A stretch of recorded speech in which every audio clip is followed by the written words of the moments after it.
Ladies and gentlemen, boys and girls, children of all ages, welcome to Robert Sports Show. I'm your host, Robert. Alright, one thing I've talked about on the channel here is I've talked about a lot about independent wrestling.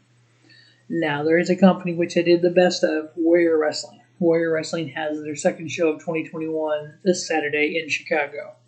Warrior Wrestling Stadium Series 2, July 17, 2021.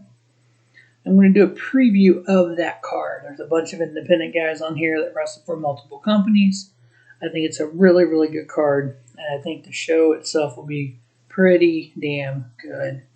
We have, first match, we have Richard Holliday teaming up with Victor Benjamin versus the Varsity Blondes of Brian Pillman and Griff Garrison. Brian Pillman is a former Warrior Wrestler World Champion. Obviously, the Varsity Blondes wrestle full-time for AEW. Richard Holliday wrestles for MLW Major League Wrestling. Actually, the Varsity Blondes winning that match. Next up, we have a no-holds-barred match. We have the Murder Hawk Lance Archer versus Robert Ego Anthony. I think the Murder Hawk will win this one, hands down. Next up, we have Casey Navarro versus Dante Martin. Dante Martin also wrestles for AEW. I got him getting the victory there. A match I'm kind of looking forward to because I think this guy, if he's not the next big thing in independent wrestling, I don't know what is. His name is Lee Moriarty. Lee Moriarty has been wrestling in Game Changer for Warrior. I think it's maybe his first Warrior Wrestling match. Beyond Wrestling, there's several different independent companies I've seen him on. He is young, talented. He's got, charisma. He's got it all. Why he hasn't been signed by a major promotion yet, I have no idea. He's in 2021. I think he'll be wrestling for Major League Wrestling, which, they're okay. They got their YouTube channel. They got their show on Vice. They're getting ready to start up again. In this show here, he's taking on Danhausen. Danhausen actually is signed to Ring of Honor. I got Lee Moriarty getting the victory there. Another guy who I think is kind of that next generation of talent. Like I've talked about Blake Christian before, like I've talked about Alex Zane before, who both have signed for NXT, Trey Baxter and Ari Starling. Jordan Oliver, Big Breakfast, Jordan Oliver. He's wrestled in Game Changer. He wrestles for MLW and some other independent companies. Very talented guy. He's kind of, I would say, that mold of a Will Ospreay.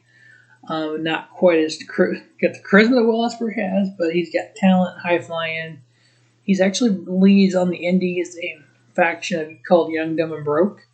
And then in MLW, he leads a faction called Injustice. He's facing Calvin Tankman. Calvin Tankman is this larger-than-life guy who is uber talented for his size. He's probably the size of Mark Henry, but he can do cruiserweight type moves, like Rey Mysterio type moves, but he's the size of Mark Henry, maybe a little bit bigger.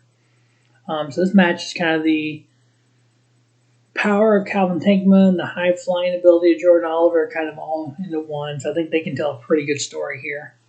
I got Jordan Oliver winning that. Next up, we have Brian Cage versus Ninja Mack. Brian Cage, the Machine, AEW, former Impact Wrestling champion.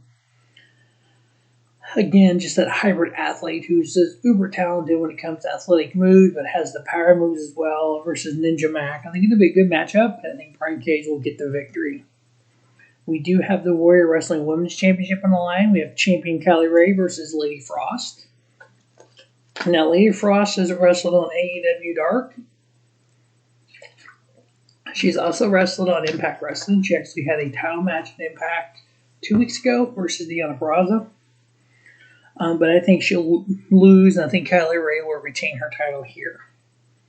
Next up, we have a Warrior Wrestling Lucha title line. This is the first time it's been defended since one. Aramis versus Daga. I think this is going to be just a typical Lucha Libre flip fest. The more I watch Lucha Libre wrestling, the more I enjoy it. But I listen to Bully Ray on Busted Open every, 3 days a week. I listen to the show almost every day. And he hates the Lucha Libre style.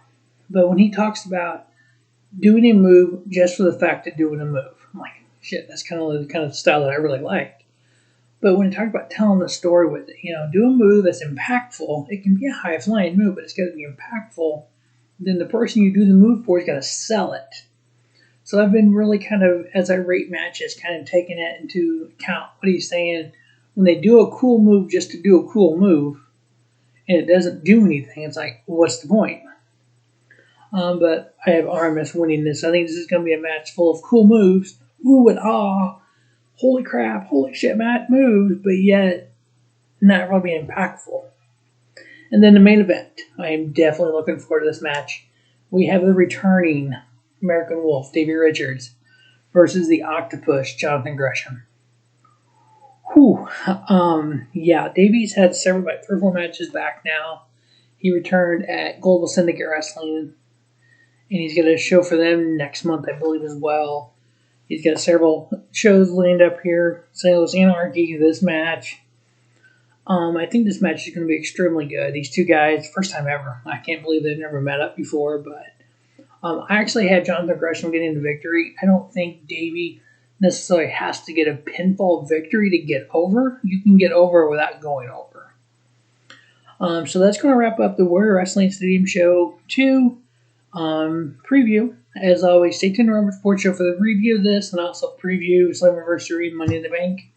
As always, thanks for watching the Robert Sports Show. Don't just have a great day. Have a spiffy day, Robert Sports Show, your YouTube leader in sports talent content.